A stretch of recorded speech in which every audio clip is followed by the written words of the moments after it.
Praise the lord. యేసు నామమే జయము. మన రక్షకుడు మన విమోచకుడైన యేసుక్రీస్తు అతి పరిశుద్ధమైన నామంలో అందరికీ వందనాలు. చిన్న ప్రార్థన ద్వారా ఉదయకాల వాక్య భాగం ధ్యానించుకుందాము.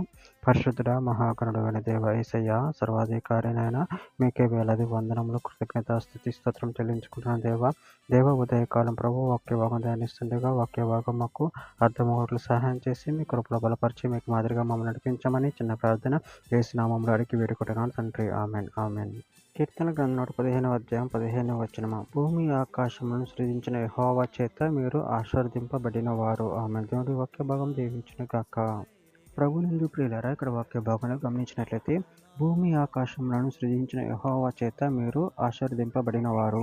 అదేవిధంగా వాక్య భాగంలో గమనించినట్లయితే ఎఫెసీయులకు రాసిన పత్రిక 1వ అధ్యాయం 3వ వచనం, మన ప్రభువైన యేసుక్రీస్తు యొక్క తండ్రి యొక్క దేవుడు స్తుతింపబడును గాక. ఆయన క్రీస్తునందు పరలోక విషయములలో ఆత్మ సంబంధమైన ప్రతి ఆశీర్వాదమును మీకు అనుగ్రహించును. పేతురు రాసిన మొదటి పత్రిక 3వ అధ్యాయం 9వ వచనం, ఆశీర్వాదమునకు వారసులకు మీరు పిలువబడితిరి కనుక కీడుకు ప్రతి కీడునైనను దూషణకు ప్రతి దూషణైనను చెయ్యక దీవించుడి. ద్వితీయోపదేశ ఖండం 7వ అధ్యాయం 14వ వచనం, సమస్త జనముల కంటే ఎక్కువగా నువ్వు ఆశీర్వదింపబడుదువు. నీలో మగవానికే గాని ఆడదానికే గాని గొడ్డుతనం ఉండదు, నీ పశువులలో నాయనను ఉండదు. దినవృత్తాంతం మొదటి గ్రంథం 29వ అధ్యాయం 11వ వచనం, యెహోవా భూమి ఆకాశమందుండు సమస్తము నీ వశము, మహాత్మ్యమును పరాక్రమమును ప్రభావమును తేజస్సును ఘనతయు నీకే చెందుతున్నవి. యెహోవా రాజ్యం నీది, నువ్వు అందరి మీదను నిన్ను అధిపతిగా హెచ్చించుకుని ఉన్నావు. కీర్తన గ్రంథం 103వ అధ్యాయం 5వ వచనం, పక్షిరాజు యవనం వల్ల నీ యవనం క్రొత్తదగుచుంటున్నట్లు మేలుతో నీ హృదయం తృప్తిపరిచి ఉన్నాడు. కీర్తన గ్రంథం 124వ అధ్యాయం 8వ వచనం, భూమి ఆకాశం సృజించిన యెహోవా నామం వలన మనకు సహాయం కలుగుచున్నది.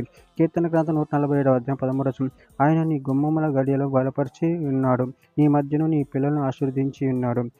ఇర్మీయా గ్రంథం 27వ అధ్యాయం 5వ వచనం, అధిక బలం చేతను చాచిన బాహువు చేతను భూమిని భూమి మీదనున్న నరులను జంతువులను నేను సృజించి ఎవరికి ఇచ్చుట న్యాయమని నాకు తోచునో వారికి ఇచ్చుచున్నాను.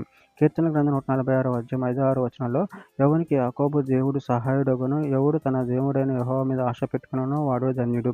ఆయన ఆకాశమును భూమిని సముద్రమును దానిలోని సర్వమును సృజించినవాడు, ఆయన ఎన్నడూనూ మాట తప్పనివాడు.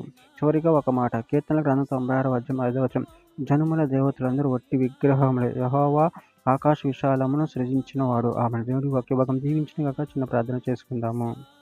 పరిశుద్ధుడా ప్రేమగల దేవేశ, మీరు ఇచ్చిన వాక్య ధ్యానాన్ని బట్టి ప్రభావం కృతజ్ఞతలు చెల్లించుకుంటాను తండ్రి. మీరు సమస్తం సృజించి ఉన్న ప్రభావం అందరి బట్టి ప్రభావం కృతజ్ఞతలు చెల్లించుకుంటూ మీ ప్రేమ కృప మమ్మల్ని నిరంతరం కాచి కాబట్టి మీకు మహిమకరంగా మమ్మల్ని ఆడుకోమని చిన్న ప్రార్థన యేసు నామములో అడిగి వేడుకుంటున్నాను తండ్రి. Amen amen amen.